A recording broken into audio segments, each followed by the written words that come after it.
इन लिंग पुराण में, जो नारद पुराण है, जो शिव पुराण है, उनकी जब हम तैयारी करते हैं, जब उन्हें हम पढ़ना शुरू करते हैं, उससे पहले हमारी भूमि कितनी तैयार होती है। आज हम देखने की कोशिश करेंगे कि शिव के जितने भी तत्व हैं, चाहे वो नाग हो, चाहे वो त्रिशूल हो, चाहे वो उनकी भस्म, वो क्या है। हम जानने की कोशिश करेंगे ये शिव और सती ये क्या था। हम कहते हैं कि जैसा कि आपने कल बनाया भी था कि सती जो है, हम कहते हैं कि जब वो खत्म हो गई थी, जो शिव जी भाग रहे हैं बादलों की तरह, वो क्या था। तो हम उन सभी चीजों को जानने की चेष्टा करेंगे, जानने की कोशिश करेंगे। हमारा लक्ष्य यही रहेगा कि हमारे शास्त्रों को, हमारे धर्म को, हमारे वेद को, हमारे उपनिषद को, हमारे पुराण को और उनके अंदर छिपे हुए ज्ञान को जाने। देखिए, आप ही लोग संरक्षक हैं, हमेशा ध्यान रखिएगा। संरक्षक आप ही लोग हैं, धर्म को बचाने वाले आप ही हैं। धर्म खुद से नहीं बचेगा, आप लोग उसे बचाएंगे। और अगर आप लोग सक्रिय उसमें नहीं जुड़ेंगे तो फिर धर्म को नहीं बचाया जा सकता। तो आज की शुरुआत, वैसे तो आपने बहुत भजन सुन लिए होंगे, फिर जी कोई भी दो लाइन सुना दीजिए ताकि हम भजन शुरू करें। और आज गणेश जी को मनाने की कोशिश कर लीजिएगा।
शुरुआत करते हैं, भगवान शंकर के जो प्रतीक है ये हमें क्या प्रेरणा देते हैं।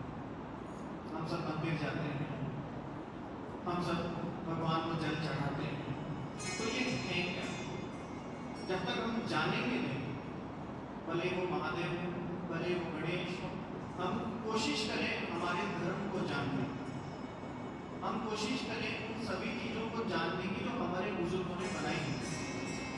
हमारे बुजुर्गों ने जो बनाया उसे जानिए। जब मैं महादेव की बात करता हूँ तो महादेव के सर पे सबसे पहले आपको गंगा की धारा दिखाई देगी, सही है?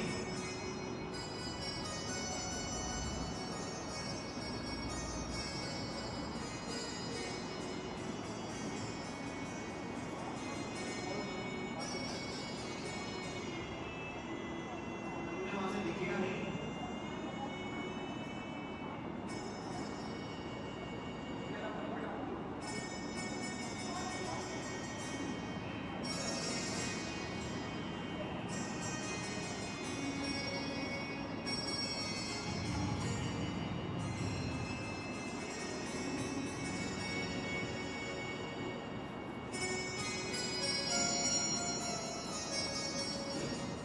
भगवान शिव के सर के ऊपर जटाओं में मस्तक पर यहाँ पर गंगा की धारा दिखाई देती है। कल के प्रकरण में मैंने आपसे बताया था कि जब गंगा को स्वर्ग से उतारा गया तो माँ गंगा का जो उद्भव है, जो उनका उत्पत्ति है, वो नारायण के चरणों से हुई। ब्रह्मा जी के हाथ लग गए तो उनके रफ्तार आ गई और जैसे ही महादेव का सर उन्हें मिला तो वो ध्यान में चली। लेकिन ये प्रतीक क्या? कई बार मैं देखता हूँ लोग कहते हैं कि जो गंगा है वो प्रेम का प्रतीक नहीं, ये गलती मत कीजिएगा। माँ गंगा ज्ञान का प्रतीक है, माँ गंगा ज्ञान का प्रतीक है, क्योंकि अगर ये प्रेम का प्रतीक होती तो ये यहां से नहीं निकलती, यहां से निकलती। माँ गंगा भगवान शिव के ज्ञान का प्रतीक है। ये हमें प्रेरणा देती है कि जिस प्रकार भगवान शिव अपने ज्ञान से सभी को उल्लासित कर रहे हैं, सभी का कल्याण कर रहे हैं, वैसा ही कल्याण महादेव हमारे ऊपर भी करें। लेकिन सबसे ऊपर क्या आया? ज्ञान। तो महादेव आपको सबसे पहले देते हैं ज्ञान। रावण का नाम सुना था ना, कितना ज्ञानी था। रावण के पास ज्ञान की कमी थी? नहीं, रावण सब कुछ जानता, सब कुछ ही जानता था रावण। रामायण के अंदर रावण का एक और नाम आता है, राजा प्रताप भानु। राजा प्रताप भानु कहते हैं, राजा प्रताप भानु ने एक बार, ये रामायण का प्रसंग है जो रावण के ऊपर लिखा गया है, कि एक बार राजा प्रताप भानु ने किसी ब्राह्मण की हत्या कर दी, ब्राह्मण का वध कर दिया और कहते गलती से ब्राह्मण का मांस भी खा लिया, मांस भी खा लिया। उसी वक्त राजा प्रताप भानु को एक श्राप दिया गया कि इस ब्राह्मण के खून से तेरी मृत्यु होगी। अब हर व्यक्ति कोशिश करता है कि मौत से बचे। प्रताप भानु ने वो खून को एक लोटे में भरा। अब वो दक्षिण का राजा प्रताप भानु उस लोटे को मध्य भारत में रख के आ गया कि बहुत दूर है, अब कौन मुझे मारेगा। कहते हैं जिस इलाके में राजा प्रताप भानु ने उस लोटे को रखा था, वहां का राजा था जनक। नियति देखिएगा कैसे काम करती है। राजा था जनक। कहते हैं जनक के राज्य में अकाल पड़ा और जनक से कहा गया कि महाराज इस अकाल से बचने का एक ही तरीका है कि राजा खुद हल जोते, राजा हल जोते। जब जनक ने हल जोतना शुरू किया तो हल जाके लगा उस कलश में और उस कलश से उत्पत्ति हुई सीता की। ध्यान रखिएगा, सीता अयोनिज है। अयोनिज मतलब उनका पैदाइश योनि से नहीं हुआ है। आपके और मेरी तरह सीता पैदा नहीं हुई है, वो अयोनिज है। और वही सीता किसकी मौत का कारण बनी? रावण का। ये नियति है। तो जिस प्रताप भानु ने अज्ञानतावश एक गलती करी थी, बस एक, और क्या हुआ, उसकी मौत हो गई। गरुड़ पुराण में भी एक कहानी आती है ऐसी। हालांकि देखिए हमारे समाज की किसी विडंबना है, हम गरुड़ पुराण को बड़ा नेगेटिव लेते हैं। अरे नहीं, गरुड़ पुराण नहीं, ये तो मरने की बात पढ़ो। अरे मरने की बात कौन पढ़ेगा, पढ़नी चाहिए। मैंने अध्ययन किया, वहां पे कहानी आती है कि ब्रह्मा जी के पास एक कबूतर था। ब्रह्मा जी के पास एक कबूतर था। यमराज का लेटर आया कि महाराज आपका कबूतर परसों मर जाएगा, क्योंकि मेरे पास उसकी डेट है। कबूतर परेशान, बोले ब्रह्मा जी बचाओ। तो ये तो नियति है, मैं नहीं बचा सकता। बोले नहीं, बचाना पड़ेगा। ब्रह्मा जी का ठीक है, मैं तुझे पृथ्वी लोक पर भेज देता हूँ। बहुत दूर जंगल में, बहुत दूर क्या पृथ्वी पर वीराने के अंदर एक सूखे पेड़ में कबूतर को रख दिया। इस पूरे कार्यक्रम में लग गए 2 दिन। जैसे ही कबूतर को पेड़ पे रखा, नीचे से एक सांप निकला और कबूतर को खा गया। यमराज भागे भागे ब्रह्मा जी के पास आए, बोले महाराज धन्यवाद। बोले क्या? बोले मैं 2 दिन से यही सोच रहा था कि इसकी मौत तो वहां लिखी हुई है, ये वहां जाएगा कैसे? नियति, वो खुद चला गया। इसी तरह अगर आपके पास ज्ञान नहीं है, ज्ञान नहीं है, गंगा किसका प्रतीक है? ज्ञान का। अगर ज्ञान नहीं है तो आप शीतल नहीं हो सकते। ठंडा, गुस्सा कब करो। आज के परिवारों की सबसे बड़ी समस्या यही है, गुस्सा। गुस्सा। एक बार एक देवी जी किसी महाराज के पास पहुंची, बोले महाराज मेरे घर में बहुत लड़ाई होती है, कोई टोटका बताओ। छोटा चुटकुला है। महाराज ने एक ताबीज दे दिया, ये ताबीज ले जाओ, इससे लड़ाई नहीं होगी। बोले क्या करना है इसका? बोले जब तुम्हारा पति घर पे आए तो इस ताबीज को मुंह में दबा के बैठ जाना जोर से। बोले ठीक है। 7 दिन बाद महिला वापस आई, बोले धन्यवाद गुरु जी। बोले क्या? बोले अब लड़ाई नहीं होती। उस ताबीज में क्या था? महाराज ने कहा ताबीज में कुछ नहीं था, जो कुछ था तेरी जबान में था। जैसे वो बंद हुई, लड़ाइयां बंद हो गई। लड़ाइयां होती है बोलने के, और गलत बोलने, सही बोलने के कारण नहीं, गलत बोलने के। आप कहते हैं आपकी ईर्ष्या, आपकी इच्छाएं, ये आपको कभी एक नहीं होने देंगे। तो पहला प्रतीक भगवान शिव का है, वो है गंगा। गंगा ने आपको ज्ञान दिया, तो भगवान शिव सबसे पहले आपको ज्ञान देते हैं और कुछ नहीं देते। दूसरा प्रतीक उसी के पास में लगा हुआ है, चांद, है ना? कौन सा चांद है? पता है कौन सा चांद है? दूज का चांद। वो दूज का चांद है। ये हमें प्रेरणा देता है कि जब आप कभी सफलता की तरफ बढ़ो, जब आप कभी आगे बढ़ो, तो किसी ना किसी ऐसे को जरूर ढूंढ लेना जो आपको हमेशा उठाकर रखे। एक आधार जरूर ढूंढ लेना, तभी आप आगे बढ़ सकते हो। देखिए ये बढ़ता हुआ चांद है, बढ़ता हुआ, बढ़ता हुआ। गांव में आप लोगों ने देखा होगा, शहर में भी देखा होगा, कपड़े सिलते हैं ना जो दर्जी। पहले के जमाने में दर्जी अपने सर पे टोपी या साफा या कुछ रखते थे और सुई को लगाते थे उसमें, और एक होती है कैंची। कैंची को कहाँ रखते थे? पैरों के नीचे।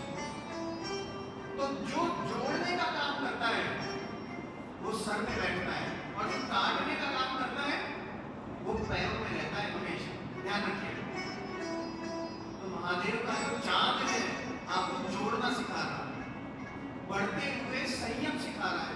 चांद शीतलता का प्रतीक है, ठंडे रहना, गरम गरम मत खाना। सफलता है थोड़ा रुक के, सब्र करके, उसे हजम करना।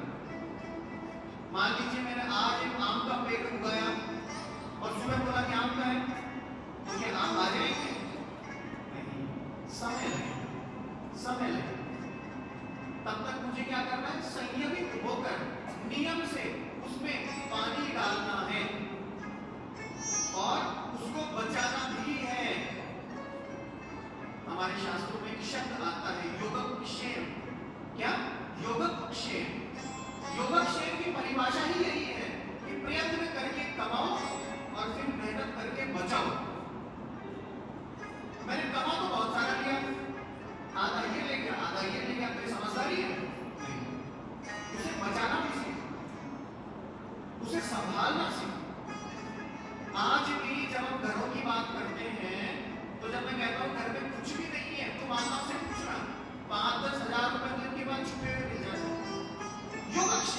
अच्छी बात है। तो घर में कभी इमरजेंसी आती है ना, तो यही बैंक काम आता है, फिर रिजर्व बैंक काम नहीं आता, फिर ये बैंक काम आता है। ये लोग छुपा के रखते हैं, बचा के रखते हैं, योग अक्षय, ये प्रवृत्ति सीखो, ये चंद्रमा हमें सिखाता। अब एक मुंड की माला देखिए ना, कई लोग कहते हैं साहब ये ना राक्षसों को मारा था भगवान शिव ने, तो वो पहन ली। कौन से राक्षसों को मारा था ये नहीं मालूम। एक बार माता सती ने भगवान शिव से पूछा कि महाराज गले में क्या मुंड की माला पहन के क्या ही है। यहाँ से एक सबक सीखना जो निष्कर्ष निकलेगा कि महाराज जी की मुंड की माला पहनती हुई क्या है, और ये 107 है, 8 नहीं क्या है, 7, ये क्या है। महादेव ने कहा कि तुम सुन नहीं पाओगे। बोले क्यों? बोले क्योंकि ये तुम्हारे ही रूप है 107, ये तुम ही हो, ये तुम्हारे पिछले जन्म है 107। तो सती ने पूछा कि इसके आगे क्या होगा। महादेव ने कहा तुम सुन नहीं पाओगे। बोले नहीं बोलो। महादेव ने बोलना शुरू किया और सती सो गई। सती सो गई। महादेव ने पूरी कहानी बता दी, तुम अपने पिता के घर जाओगी, वहां तेरा अपमान होगा, वहां तुम सती हो जाओगी, तो ये माला 108 हो जाएगी, क्योंकि तुम्हारी एक और मुंड को मैं इसमें पहनूंगा, और जब सती जाएगी तो महादेव पूर्ण हो जाएगा, 108 मालाधारी हो जाएगा। तो महादेव को पता नहीं था कि उसे सब पता। तो ये मालाएं जो है ये माता सती के ही 108 रूप हैं, पार्वती 108 वाला। अब कई लोग कहते हैं कि सती जल गई थी, ये हो गया था। अच्छा, हमारे राजस्थान को तो और बदनाम किया गया कि राजस्थान में तो औरतों को जला देते हैं सती के नाम पे। सही कह रहा हूं? इतनी बड़ी विडंबना कि राजस्थान में औरतों को जला देते हैं सती के लिए, जलाने से पति मर गया। अब मुझे एक बात बताइएगा, जब माता सती हवन कुंड में कूदी तो क्या वो विधवा थी? विधवा थी? ये प्रतीक है कि जिस घर में एक स्त्री के सामने उसके पति का अपमान होता है, वो स्त्री उसी क्षण शर्म से मर जाती, शर्म से मर जाती। और सती शर्म से मरी। सती के इष्ट है नारायण। सती ने नारायण से कहा कि महाराज अब मैं महादेव को शक्ल तो नहीं दिखा सकती, क्योंकि उन्होंने मना किया था कि वहां मत जाना, क्योंकि उन्हें शायद पता मैं नहीं मानी। तो बोले क्या किया है? बोले जो मेरे ऊपर विधि है, अब मैं महादेव के पास नहीं जाऊंगा। बोले फिर क्या किया जाए? बोले मैं अग्नि स्वरूपा हूं। सती खुद अग्नि स्वरूपा है, वो शक्ति है। यहाँ जो भी जितने भी क्षत्रिय लोग बैठे हैं, राजपूत बैठे हैं, वो तो सब जानते हैं शक्ति की महिमा क्या है। माता से बड़ा कोई नहीं होता। वो तो खुद हम तो नवरात्र में जोत लेते हैं, है ना? और किसी देवता की जोत नहीं होती है, माता की जोत होती है, क्योंकि वो अग्नि स्वरूपा है। क्या ऐसी अग्नि स्वरूपा आग में जलेगी? वो तो खुद आग है, वो नहीं जल सकती। उन्होंने नारायण से कहा कि महाराज मुझे अग्नि स्वरूपा के अंदर जो भी 51 अलग अलग अवशेष है मेरे शरीर के, आप उन्हें विभाजित कर दीजिए और उसे स्वर्गलोक में मत रखना, फिर मुझे पृथ्वी पर भेज दीजिए। मैं फिर आऊंगी महादेव के, पवित्र होकर आऊंगी महादेव के। अभी ये मेरा शरीर महादेव के लायक नहीं बचा, क्योंकि मेरे सामने मेरे पति की बेइज्जती हुई, इंसल्ट हुई, अपमान हुआ। तो सती जिस आग में जली, वो आग कोई ये वाली आग नहीं थी जलने वाली, वो उनकी आत्मिक ग्लानि थी कि मैं क्यों आई हूं। और यहाँ माता सती ने खुद नारायण से कहा कि आप मेरे 51 अलग अलग अवशेष करके मुझे यहाँ से बाहर कर दीजिए, मैं महादेव को शक्ल नहीं दिखाऊंगी। और जब ये प्रकरण हो चुका महादेव के कंधे पर जो हम कहते हैं ना सती की लाश है, वो सती की याद है। याद आपके घर परिवार में जब कोई चला जाता है फिर भी वो आपके साथ रहता है ना, हमेशा है। ये याद महादेव के साथ चली और उस याद से छुटकारा पाने के लिए महादेव बैठ गए ध्यान की मुद्रा में। महादेव ने फिर से अपना ध्यान लगा दिया और वहां जो 51 अलग अलग जगहों पर ये अवशेष डाले गए, ये भी गंगा के समान है। जिस प्रकार गंगा आपको पवित्र करती है, उसी प्रकार के अलग अलग शक्ति पीठ आपका कल्याण करने के लिए बने हैं। ये आपके लिए बने। तो हमेशा प्रयास कीजिएगा गलतियों से बचें, गलत ना सुने। और जब महादेव को ये पता चला कि अब सती यहां से जा चुकी है, तो महादेव बैठ गए इंतजार में कि अब पार्वती कब आती है। क्योंकि राजा हिमवंत को, मैना को भगवान शंकर पहले ही आशीर्वाद दे चुके थे कि मैं आपके घर में जवाई बन के आऊंगा। ध्यान रखना, जवाई बन के आऊंगा। हिमवंत बड़े भक्त थे शिव, बड़े भक्त। उनके घर में फिर पैदा हुई पार्वती, पर्वतों के ऊपर पैदा हुई, इसलिए नाम डाला गया पार्वती। पर्वत राज के घर पैदा हुई, इसलिए नाम डाला गया पार्वती। वो पार्वती जिसने पैदा होते ही यही सोचा कि मैं महादेव की, मैं महादेव की। उन्होंने कुछ और नहीं सोचा। बचपन से ही अपनी मां से कहा कि मैं केवल और केवल महादेव की हूं। माने का कौन से महादेव? कोई महादेव महादेव नहीं होते, बातों की बातें। क्योंकि माता के हिसाब से देखिए, अगर आपके घर में बेटी होगी तो जब आप दूल्हा ढूंढने जाएंगे ना, हो सकता है आप लोग राजी हो जाए, ठीक है, इनसे पूछना फिर आप, नहीं नहीं शक्ल अच्छी नहीं है, थोड़ा सा यहाँ से बाल भी नहीं है, नहीं नहीं नहीं, दूसरा देखो, ऐसा ही है। माता ही ज्यादा कुछ निकालती। तो पार्वती की माता कुछ नहीं निकालेगी क्या? क्योंकि बेटी ने पति किसको मारा? भूतों के राजा को, जो भस्म लगा के घूम रहा है। ना घर है, ना कोई महल है, ना कोई सेना है, केवल भूतों में रमता रहता है, शमशानों में बैठा रहता है, चिताओं के अंदर घूमता रहता है। नहीं, ऐसे से मेरी बेटी की शादी नहीं करूंगी। आप लोग करोगे अपनी बेटी की शादी? कोई नहीं करेगा, कोई नहीं। तो मैंने मना कर दिया, शादी नहीं। अब इस शादी का न्योता कौन लेके आता है? नारद। एक और स्पष्टीकरण कर देता हूं आप सभी को। जब कभी आप लोग देखते हो ना कि नारद जी का मतलब है भिड़ाने वाला, लड़ाई कराने वाला, चुगलियां करने वाला, तो हाथ जोड़ के विनती है कि इसको त्याग दीजिए ना। आपके नारद जी को छोटे मोटे व्यक्ति नहीं है, ब्रह्मा के और सरस्वती के बेटे हैं वो, देवों के ऋषि हैं वो। देवता उनसे पढ़ते हैं, देवता उनसे सीखते हैं, देवताओं के गुरु हैं वो। लेकिन अब टीवी में क्या देखते हैं कि नारद जी का मतलब है भिड़ाने वाला, लड़ाई कराने वाला। जहां देखो नारद जी दिख जाएंगे। और मजेदारी देखिए, अब तो हम कहते हैं कि हर घर में एक नारद होता है, कहते हैं ये इस घर का नारद है, भिड़ाता रहता है। अरे नारद जी ने किसको भिड़ाया? नारद जी ने देवताओं को सत्य से रूबरू करवाया, सच बताया। वो भिड़ाना नहीं, सच बताया। यही सच बताने नारद जी आए मैना के पास। बोले देखो अपनी बेटी की शादी में तो अच्छा हुआ है, अच्छा हुआ। मैंने कहा ठीक है यार, कितना लोग कह रहे थे कर देते हैं शादी।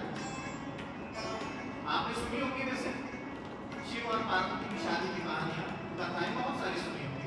तो ज्यादा विस्तार में नहीं, छोटा छोटा बताऊंगा आपको, ठीक है? क्योंकि हम बात कर रहे हैं यहाँ पर नरकुंडों की, कि कैसे ये नरकुंडों के गले में।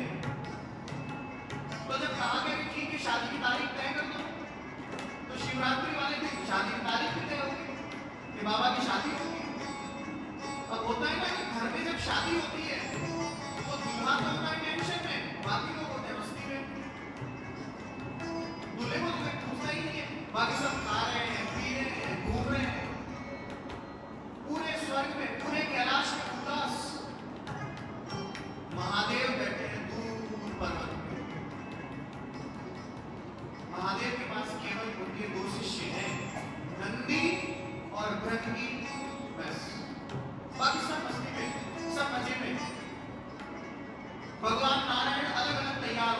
लक्ष्मी अलग अलग गहने पहन रही है, नहीं नहीं मैं ये साड़ी नहीं पहनूंगी, दूसरी साड़ी लाओ। सब तैयार हो रहे हैं, महादेव तैयार है।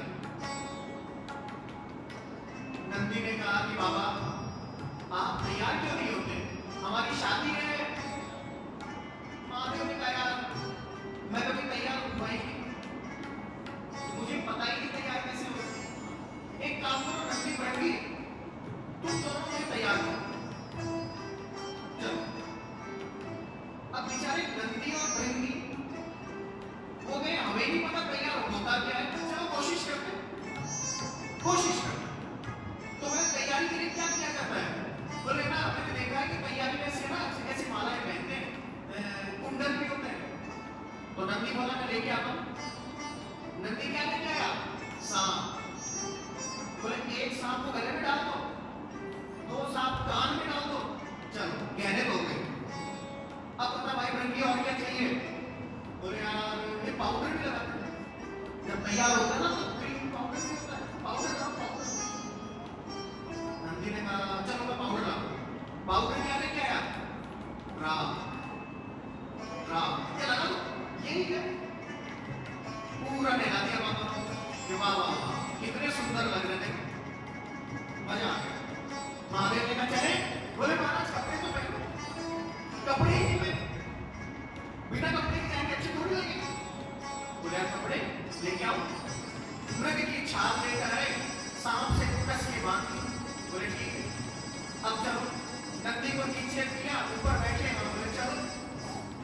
अब घरों में आपने देखा है जब दूल्हा तैयार होकर आता है तो औरतें देखती है कैसा है, जैसे औरतों ने देखा तो दूल्हा कैसा लग रहा होगा, सोचिए।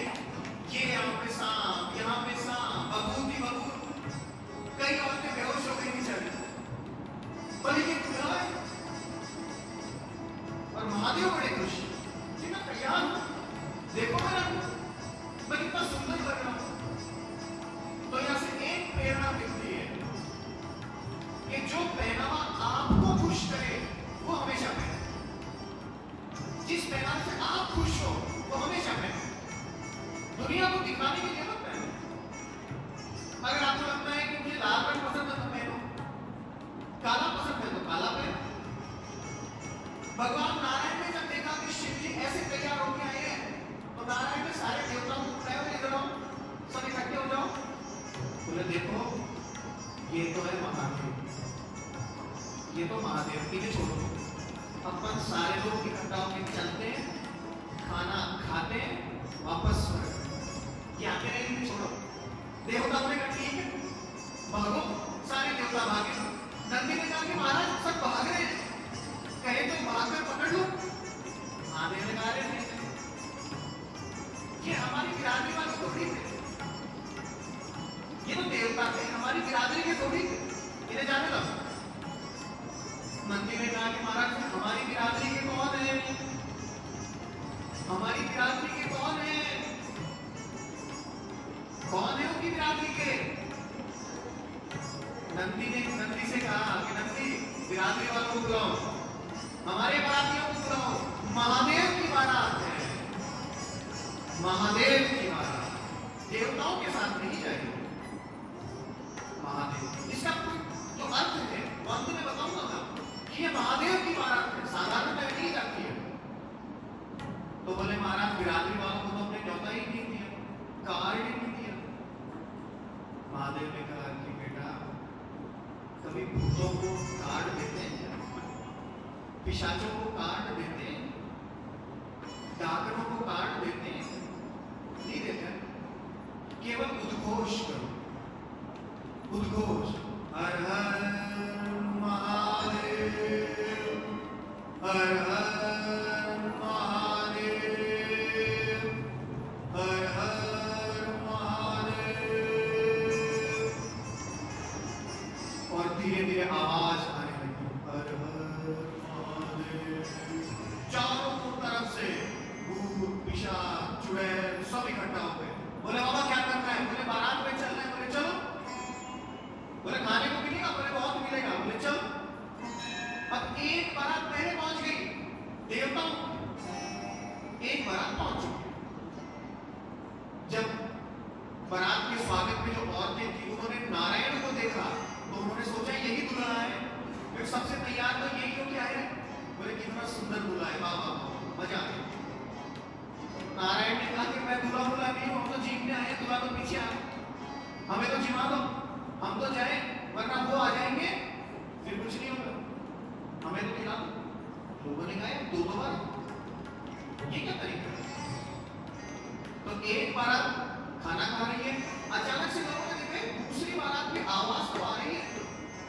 जैसे ही उस बारात को देखा गया, फिर उस बारात में प्रवेश किया जिसमें भूत है, पिशाच है, डाकन है, अलग अलग शक्ल है उनकी, आधा हिस्सा नहीं है, किसी के हाथ नहीं है, किसी की गर्दन नहीं है, कोई घूम लेके घूम रहा है। लोग डर गए, बोले ये क्या है, ऐसी कोई बारात होती? ये महादेव की बारात, ये साधारण बारात नहीं है, साधारण बारात नहीं है, महादेव की बारात है। और जब नैना ने देखा कि मेरी बेटी की ऐसी बारात और दूल्हा, दुनिया बैठती है घोड़े पे, ये बैठे हैं गद्दी पे, और इतनी अच्छी वेशभूषा, सांप रात, इतनी अच्छी वेशभूषा, नैना ने कहा कि मेरी बेटी के गर्भ गलत। कहते हैं शिव महापुराण में इसका प्रसंग आता है कि बाद में भगवान विष्णु ने भगवान शिव से कहकर उन्हें पीतांबर, पीले वस्त्र पहनाए, उन्हें गहने पहनाए, उन्हें तैयार करवाया और उसके बाद उनकी शादी हुई। ये प्रेरणा है कि हर व्यक्ति में अच्छाई और बुराई दोनों होती है। कई बार जिस स्वरूप को आप देखते हो ना, तो दिखता कुछ और है, होता कुछ और है, दिखता कुछ और है, होता कुछ और है। कई बार आदमी शक्ल से बड़ा सुंदर होता है और अंदर से बहुत गंदा होता है। ये महादेव आपको सिखा रहे हैं कि हर आने वाला मेहमान नहीं होता, हर मांगने वाला साधु नहीं होता, और हर अच्छा दिखने वाला व्यक्ति सुंदर नहीं होता। जानने की कोशिश करो और ये जानोगे आप आत्मज्ञान से, आत्म मंथन से। महादेव ने यहां सिखाया कि महादेव ने कहा कि सीखो, समझो, आंख खोलकर जो आप शक्ल देखते हो, रंग देखते हो, रूप देखते हो, स्वरूप देखते हो, ये सच नहीं है, ये सच नहीं। सच देखने के लिए आत्मा की आंखें खोलो, ये आंखें काम नहीं करेंगे, आत्मा की आंखें। कहते हैं जिस वक्त मैना देवी समर्पित हुई शिव को, ये जो स्वरूप है शिव का, ये केवल माता मैना को परीक्षा दी गई है, माता मैना को ज्ञान दिया गया है कि तुम्हारे हिसाब से शिव ऐसा है तो शिव वैसा ही बच्चे आ गया। लेकिन सच में शिव कैसा है, वो वहां पर फेरों में बैठा है, सुंदर, कर्पूर गौरव, कपूर जैसा सफेद। शिव काला नहीं। तीसरा आता है शिव के शरीर पर लगी हुई भस्म। ये भस्म क्यों लगा था? भस्म में ऐसा क्या है? कभी सोचा भस्म क्यों? लोग चंदन लगाते हैं, रोली लगाते हैं, कुछ और लगाते हैं। भस्म, राख, मुर्दों की राख।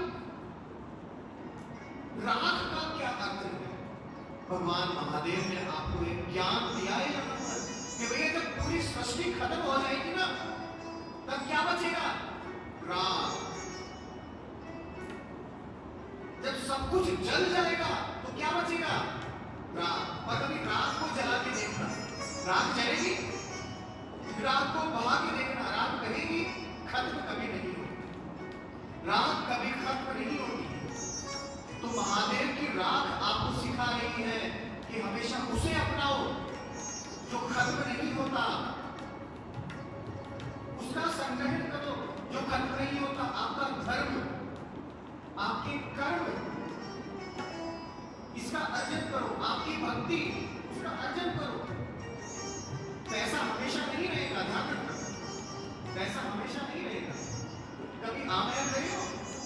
आमेर महल देखा है? कितना भव्य महल है। आज वहां बंदर बैठते हैं, बंदर रहता है। किसी वक्त राजा रहता था, आज कौन रहता है? बंदर। तो भैया पैसा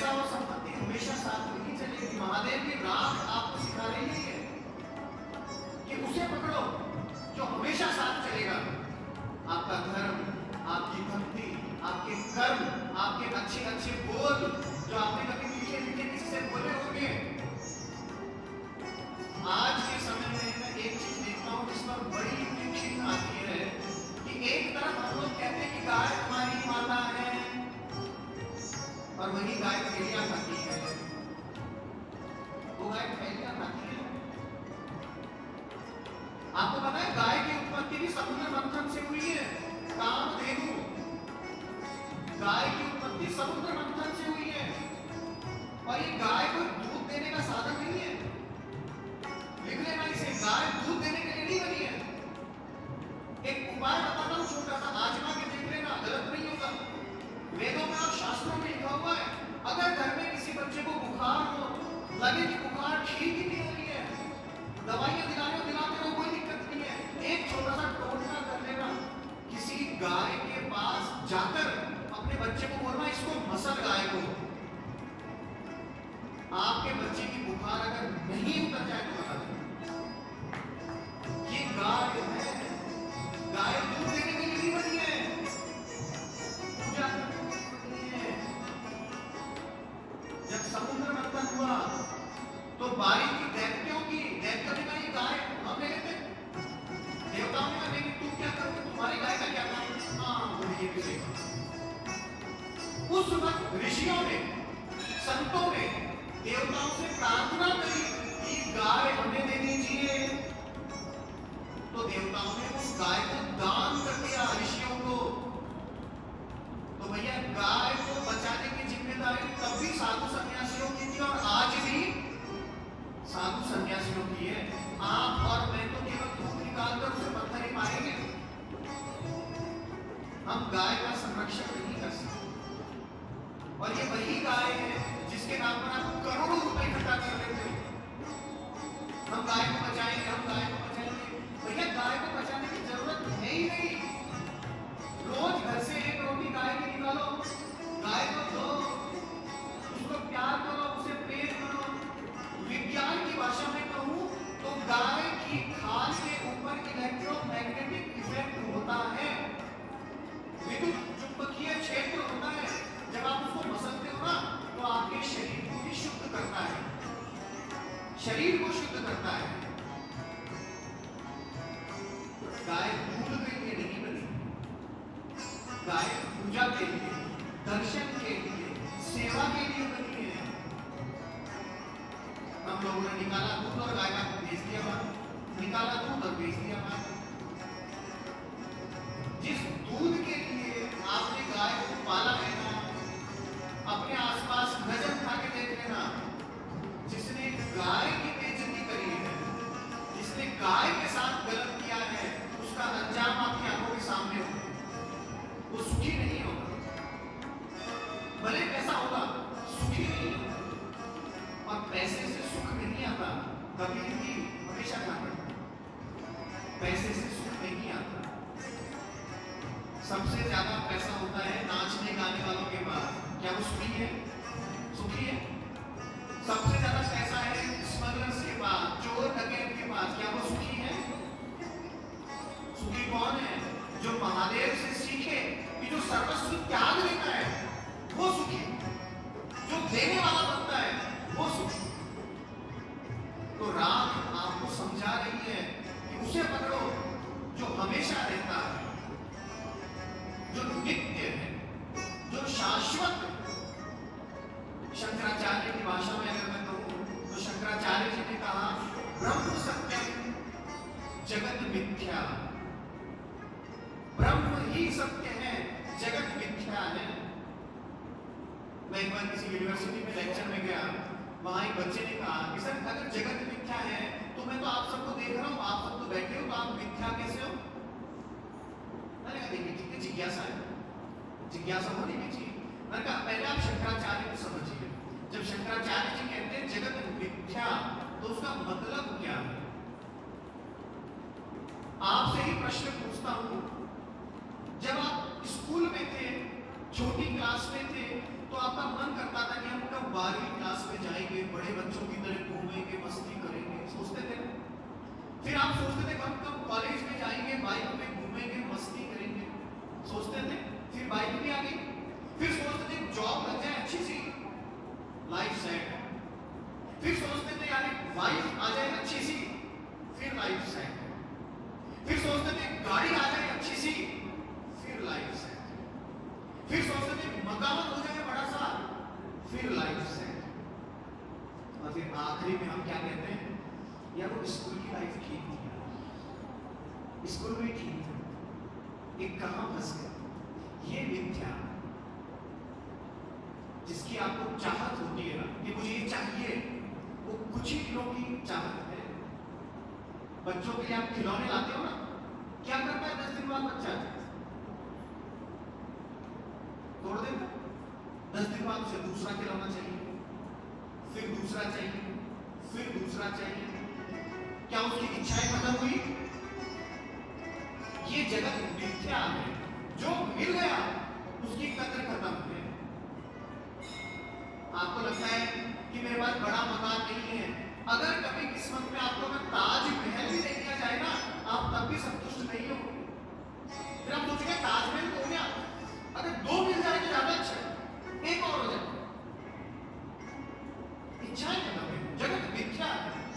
मिथ्या मतलब ये ऐसे ही चलेगी, ये स्थायी नहीं है, नित्य नहीं है, शाश्वत नहीं है। ये ऐसे ही चलती रहेगी। बदलता हुआ संसार है, इस पर विश्वास मत कर, ये बदलता है।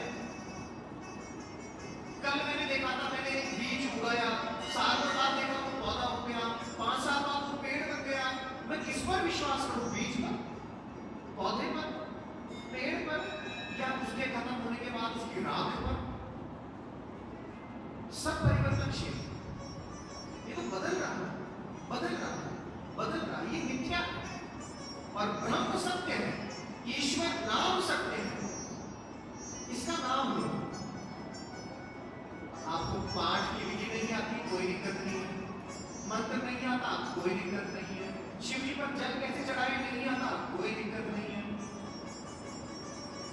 मुझे कुछ भी नहीं आता, ना जाना मैं योग जपम नहीं पूजा, ना मैं कोई योग जानता हूँ, ना पूजा जानता हूँ। मैं करूँ तो क्या करूँ? तो महादेव कहते हैं एक तरीका बताता हूँ, एक पुराण में लिखा हुआ है, एक तरीका बताता हूँ पूजा करने का, आप लोग भी कर सकते हैं। महादेव जी का पूजा करने का एक तरीका है, उसको अपनाना। बोले महाराज कौन सा तरीका? कि जब भी मेरे मंदिर में आए या जब भी मेरे सामने आए, केवल खुद को मेरे चरणों में समर्पित कर देना, बस। मेरा पूजा ना, मेरा हो जाना, तब तो मैं तेरा हूं, मेरा हो जाना। गीता अगर आपने पढ़ी हो कभी, तो गीता में भगवान कृष्ण अर्जुन को ज्ञान देने से पहले शब्द रख रहे हैं कि भैया ज्ञान तभी दूंगा जब तू अपने मन को मुझे दे दे, अपना मन मुझे दे दे, तब तो ज्ञान दूंगा, वरना ज्ञान नहीं दूंगा। पहले मन मुझे दे दे, ये मन चंचल है, कल को तेरा मन बदल गया तो कि मैं तो युद्ध नहीं करता, ऐसे ज्ञान नहीं दूंगा। पहले मन मुझे दे, उसके बाद मुझे ज्ञान देना शुरू किया। तो भगवान महादेव कहते हैं कि मेरे सामने आओ ना, तो केवल मेरे चरणों में तुमको समर्पित कर देना, बस। और कुछ नहीं मांग रहे महादेव आपसे। महादेव बोले हैं तो आप भी तो बोले बनने की कोशिश करो। हम क्या है, अच्छा पहनना तो चाहते हैं, अच्छा बनना नहीं चाहते, अच्छा बनना नहीं चाहते। मेरे कपड़े साफ होने चाहिए और अंदर से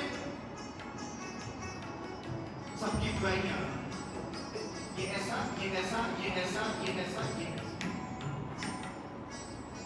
या हमेशा ध्यान रखना, शब्दों में ताकत होती है। शब्द भी एक तरह के शस्त्र हैं, हथियार है। इनका सोच समझ के इस्तेमाल करना। जब आप घर में बैठकर ये कहते हो ना, ये तो नालायक है, ये चोर है, ये बदमाश है, ये गुंडा है, ये ऐसा है, ये ऐसा है, तो ये शब्द आपके घर का माहौल खराब करेंगे, उसका नहीं करेंगे, आपका। इससे अच्छा है आप भजन लगाओ, भगवान का भजन भजन करो। कोई दिक्कत है भजन करने में? कोई दिक्कत नहीं। और कलयुग केवल नाम आधारा, केवल नाम ही तो लेना है। हर हर महादेव, ओम नमः शिवाय, जय सिया राम, जय हनुमान जी, कुछ भी ले लो। या गुरु ने कोई मंत्र दिया हो उसको ये तो कर सकते हैं। किसी की बुराई होना, एक प्रण ले लो। अच्छा, अभी बीच में मैं हरिद्वार में था, तो वहाँ एक व्यक्ति ने मुझे कहा कि महाराज महाराज ना मैंने यहाँ पर ना एक त्याग कर दिया। मुझे किसी ने कहा था गंगा में स्नान करे ना तो कुछ त्याग करके जाना, छोड़ के जाना। मैंने कहा क्या त्याग कर दिया? बोले बैगन का त्याग कर दिया। मैंने कहा ये क्या त्याग है? बोले नहीं, मैं बैगन की सब्जी नहीं खाऊंगा, मैंने त्याग कर दिया। तो मैंने कहा बैगन तेरे जीवन में कैसे परिवर्तन लाएगा ये समझा। बोले ये नहीं पता, लेकिन अब मैं बैगन नहीं खाऊंगा बस। मैं बड़ा तपस्या आदमी। तो मैंने कहा बैगन ने तेरी तपस्या पूर्ण की थी, बैगन ने कृपा की हुई थी। जब प्रण लो तो प्रण ऐसा लो कि मैं आज के बाद किसी की बुराई नहीं करूंगा। जब प्रण लो तो ऐसा लो कि जब मैं भोजन बनाऊंगी तो मेरे विचार अच्छे रखूंगी, मेरे विचार अच्छे रखूंगी। जिस घर में अगर पुरुष खाना बनाते हैं या महिलाएं खाना बनाती हैं, भैया एक बात हमेशा ध्यान रखना, जो घरों में आजकल माहौल खराब हो रहा है ना, तो लड़ाई झगड़े ये वो, इसका एक ही कारण है कि महिला हो चाहे पुरुष हो, जो खाना बना रहा है वो खाना बनाते बनाते बड़ा गुस्से में है, तो वो गुस्सा उस खाने में आता है। चरक संहिता में स्पष्ट तौर पर लिखा हुआ है कि भोजन बनाते वक्त जो आपकी मनोदशा है वो सामने वाले के ऊपर पूरा पूरा प्रभाव डालती है। आपकी मनोदशा हमेशा अच्छी रखना जब आप खाना बनाओ। इसमें एक चीज और देखी मैंने कि लोग जब पहली रोटी गाय की बनाते हैं तो वो टेढ़ी टेढ़ी बाकी जली हुई। बोले क्यों? अरे गाय तो देती है, कुछ भी दे दो, कुछ भी नहीं। आप रचयिता हो, आप बनाने वाले हो, तो आप पहली चीज गलत क्यों बना रहे हो? उसे अच्छी बनाओ, सुंदर बनाओ। अगर आप बच्चों को 1 चम्मच घी डालते तो उसमें 2 डालो। क्यों? वो आपके घर का दान है और दान अच्छा होना चाहिए। दान आपके घर को दिखाता है घर कैसा है। आपकी एक रोटी से गाय का पेट नहीं भरेगा, लेकिन उसके देने के तरीके से ये स्पष्ट हो जाएगा कि मेरे संस्कार कैसे, मेरा घर कैसा है, मेरा घर कैसे।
विश्वामित्र और गुरु वशिष्ठ। सुना? विश्वामित्र और वशिष्ठ। कहते हैं विश्वामित्र ने एक बार वशिष्ठ के 100 पुत्रों को मार दिया और फिर उन्हें मारने भी आने लगे। दिन में आ गए, बोले लगता है कि दोनों पति पत्नी जाग रहे हैं, रात को जैसे सो जाएंगे ना, मार दूंगा। अंदर उनकी पत्नी अरुंधति बाहर बैठी है और अपने पति से कहती है कि प्रभु आज कुछ अजीब सा माहौल है यहाँ। बोले क्यों? बोले मेरा नाचने का मन लग रहा है, घर में खुशियां आ रही, घर मेरा स्वर्ग जैसा हो गया, कुछ ना कुछ तो घर में आज अलग है, घर में कुछ तो आज अलग है। वशिष्ठ ने कुछ नहीं, बोले पता सब कुछ था। फिर थोड़ी देर हुई अरुंधति आती है, बोले प्रभु आज क्या है? आज मेरे घर के फूल आज मुझे सुंदर लग रहे हैं, मैं जब पानी पी लूं जैसे लग रहा है कि अभी तक पी रही हूं, ये क्या है? ऐसा क्या हो गया मेरे घर में आज? वशिष्ठ ने धीरे से कहा, बोले आज हमारे घर में एक सिद्ध पुरुष आया हुआ है। कौन? जो मुझे छुप के खड़ा है मारने के लिए। वशिष्ठ क्या कह रहे हैं कि हमारे घर में एक सिद्ध पुरुष आया हुआ है। ये सिद्ध पुरुष का प्रताप है कि मेरा घर आज पवित्र हो गया। आया मारने। और जब विश्वामित्र ने ये सुना तो हथियार गिर गए। तो आवाज आई, अरुंधति ने कहा ये कौन है? उनके पति ने क्या कहा? बोले वही है जिनके कारण ये माहौल खुशनुमा है, जाके पैर पकड़ ले। विश्वामित्र खड़े हैं। तब विश्वामित्र ने कहा कि वशिष्ठ जैसा कोई नहीं हो सकता, वशिष्ठ जैसा कोई नहीं हो सकता। तो अगर आपको वशिष्ठ बनना है तो भैया प्रेम देना पड़ेगा, समर्पण देना पड़ेगा, इज्जत, रेस्पेक्ट, मान, सम्मान ये देना पड़ेगा। पहले तो गुरुओं की बड़ी इज्जत होती थी, बड़ों का बड़ा मान होता था। अब तो मेरे गुरु और शिष्य साथ बैठ के चाय पी लेते हैं, ठीक है चलता है। पहले नहीं होता था, पहले नहीं होता था ऐसा। अब तो खड़ी पर बैठ के चाय पी लेते हैं, वो भी पी लेते हैं। पहले ऐसा नहीं होता। गुरु का पद बड़ा था। गुरु का मतलब ये नहीं है कि जिसने आपको गुरु मंत्र दिया है ना, गुरु का मतलब है जिसने आपको गुर सिखाया, गुर सिखाया। अगर किसी ने आपको गाड़ी चलाना सिखाया तो वो गाड़ी चलाने में आपका गुरु है। जिसने आपको खाना सिखाया माँ, वो आपकी गुरु है। जिसने आपको संसार सिखाया आपका पिता, वो आपका गुरु है। वो दोस्त जिसने आपको सिखाया कि दोस्त कैसे बनाए, वो भी आपका गुरु है। वो चींटी जो दिन भर काम करती है, उसने काम करना सिखाया तो चींटी भी आपकी गुरु है, वो भी हमारी गुरु है। सारी गुरु। केवल गुरु मंत्र देना गुरुता की पहचान नहीं है। केवल गुरु मंत्र नहीं, जिसने आपको सिखाया है वो आपका गुरु है। और जिसका कोई गुरु नहीं है, जिसने कोई गुरु मंत्र नहीं दिया, उसका फिर एक ही गुरु है, महादेव। इसके चरणों में आ जाना, ये सबका गुरु है, गुरुओं का भी गुरु है। इनसे बड़ा फिर कोई नहीं, इनके पास आ जाना। अगला प्रतीक आता है महादेव का त्रिशूल। त्रिशूल हर किसी के जीवन में 3 शूल हैं, 3 दुख हैं, वहां से बना त्रिशूल। आध्यात्मिक, अति भौतिक और दैनिक। 3 तरह के दुख हर किसी के जीवन में हैं। या तो आप शरीर से दुखी हो, या इच्छाओं से दुखी हो, या इस संसार से दुखी हो। 3 ही दुख हैं। तो इन तीनों दुखों को मारने वाला कौन? महादेव। एक बच्चे ने इनकी पूजा करी और महादेव से कहा कि महादेव आपकी जो प्रिय वस्तु है वो मुझे दे दो। महादेव ने दे दी। पता है बच्चा कौन था? बरबरी, खाटू श्याम। खाटू श्याम में 3 तीर है ना, 3 तीर है। महादेव के दिए हुए दिए हैं, ये महादेव ने दिए हैं। और कहते हैं कि शायद यही कारण है कि खाटू श्याम कभी समाप्त नहीं हो सकते, उनकी ख्याति दिन ब दिन बढ़ती जाएगी। एक तरफ आशीर्वाद दे दिया स्वयं नारायण ने, एक तरफ आशीर्वाद दे दिया स्वयं महादेव ने, अब उसे कौन क्या बिगाड़ेगा? अब कुछ बिगड़ेगा? अब तो वो दे रहा है सबको, ले जाओ, ये ले जाओ, ले जाओ। कई बार लोग कहते हैं कि महाराज खाटू श्याम जी के तरह सब सेठ लोग जाते हैं, बड़े बड़े लोग जाते हैं।